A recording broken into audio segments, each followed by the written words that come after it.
inside the line. Assalamualaikum warahmatullahi wabarakatuh. Selamat pagi anak-anak.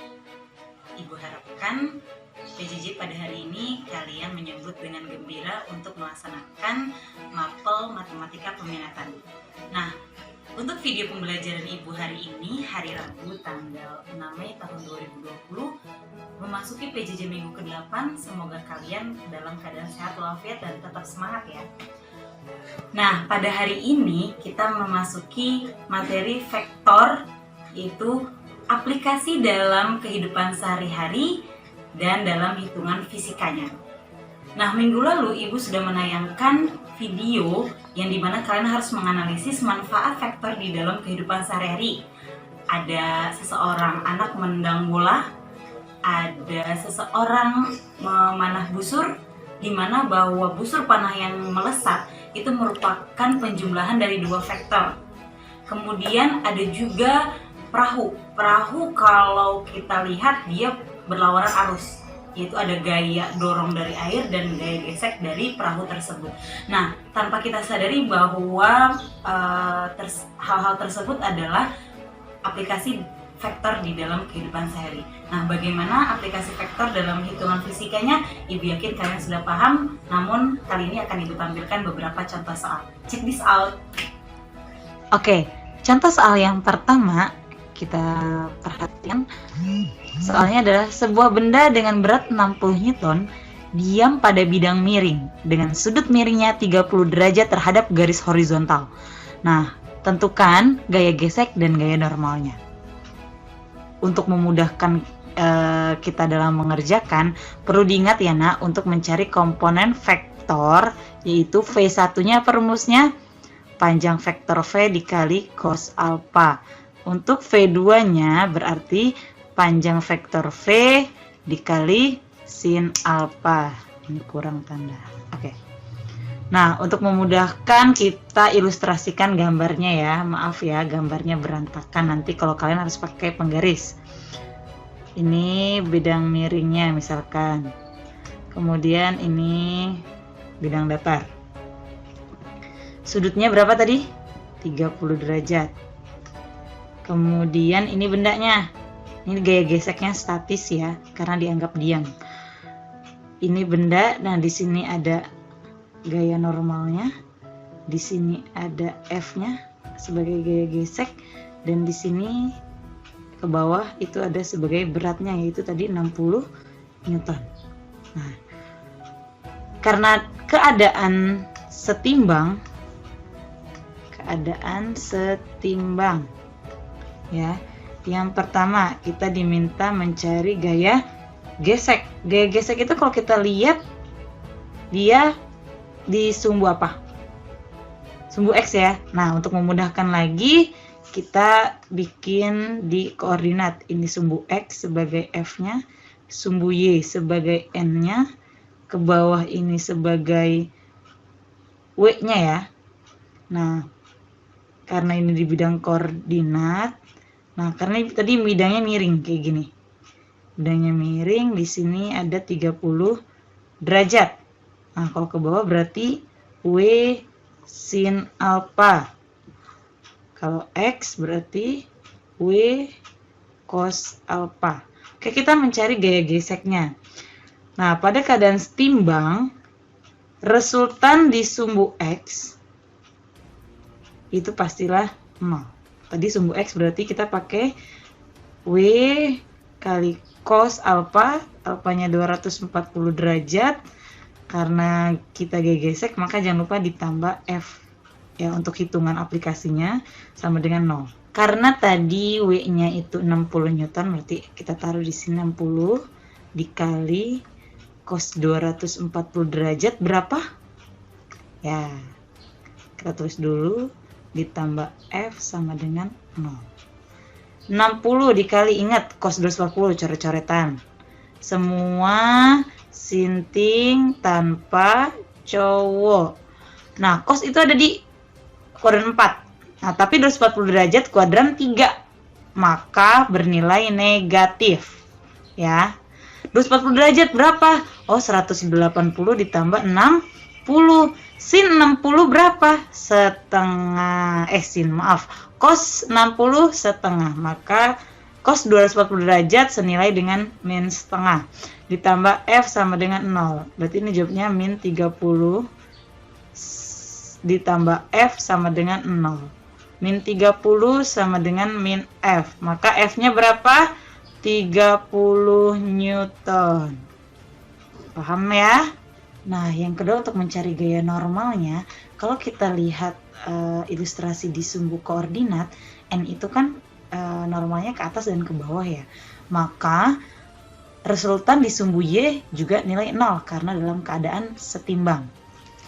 Nah, untuk mencari R di sumbu Y, tadi untuk nyari F2-nya itu ada panjang vektor dikali sin. Nah, karena di sini pakainya W, maka panjang W dikali sin alfa. Nah, karena ini gaya normal, maka ditambahnya dengan N sama dengan 0. Berapa W-nya tadi? W-nya itu 60 Newton dikali sin 240 derajat ditambah N sama dengan 0. Nah, 60 sin 240, jangan lupa. Ingat lagi, semua sinting tanpa cowok. Sin di kuadran 3, karena 240 ada di kuadran 3, bernilai apa? Negatif juga. Berarti negatif berapa dia senilai dengan sin 60? Sin 60 berapa? Setengah akar 3 ditambah N-nya sama dengan 0. Berarti 60 dikali min setengah akar 3 berapa? Min 30 akar 3 ditambah N sama dengan 0. Min 30 akar 3 sama dengan min N. Maka N-nya atau gaya normalnya adalah 30 akar 3 Newton. Sip. Contoh soal yang kedua, sebuah sungai dengan lebar 4 km mengalir ke selatan dengan kecepatan 5 km per jam. Tentukan kecepatan dan arah sebuah perahu motor agar dapat menyeberangi sungai secara langsung dari timur ke barat dalam waktu 20 menit. Nah, kita ilustrasikan dulu ya. Karena tadi arus airnya ke selatan. Arus air mengalir ke selatan ya. Maka sungainya enaknya kita gambar ke bawah. Anggap ini sungai ya, karena air ibaratnya warna biru, ini ngalir, gunakan warna biru, ngalir ya ke arah selatan ya. Selatan itu ke bawah. Ingat kalau misalkan arah mata angin, utara, selatan, timur, barat. Ada lagunya, timur tenggara, selatan barat daya, barat barat laut, utara timur laut. Ini jangan sampai lupa arah mata angin, anak-anak.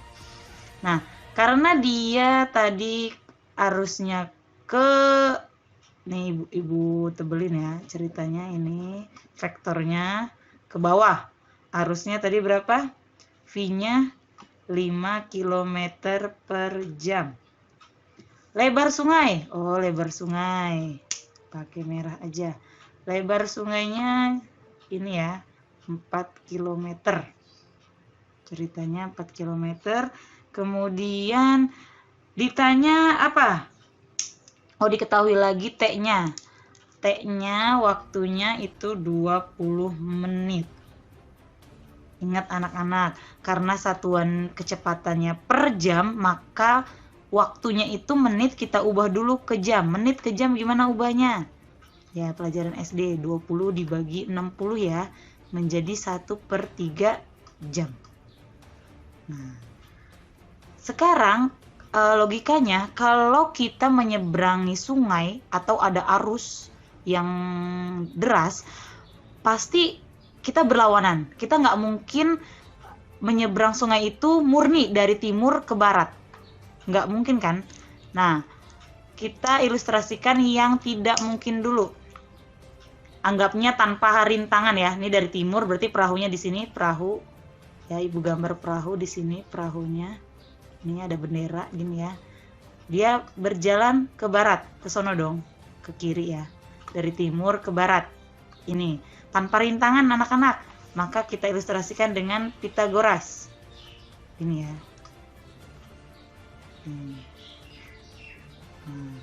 Ini tadi 5 km per jam. Nah, dalam keadaan lurus dari timur ke barat tanpa rintangan, kita bisa hitung dengan rumus kecepatan biasa. Pakai segitiga ajaib kalau di SD ya. Jarak, J, kecepatan, dan waktu. Mencari kecepatan, maka K-nya tutup. Kecepatan berarti jarak dibagi waktu. Jaraknya berapa? Tadi jaraknya 4 km dibagi waktunya 1/3 jam. Berarti 4 dibagi 1/3 yaitu 12 km per jam. Sehingga kecepatan perahu jika tidak ada arus yang menghalangi itu dari timur ke barat yaitu 12 km per jam. Nah, tadi pertanyaannya apa?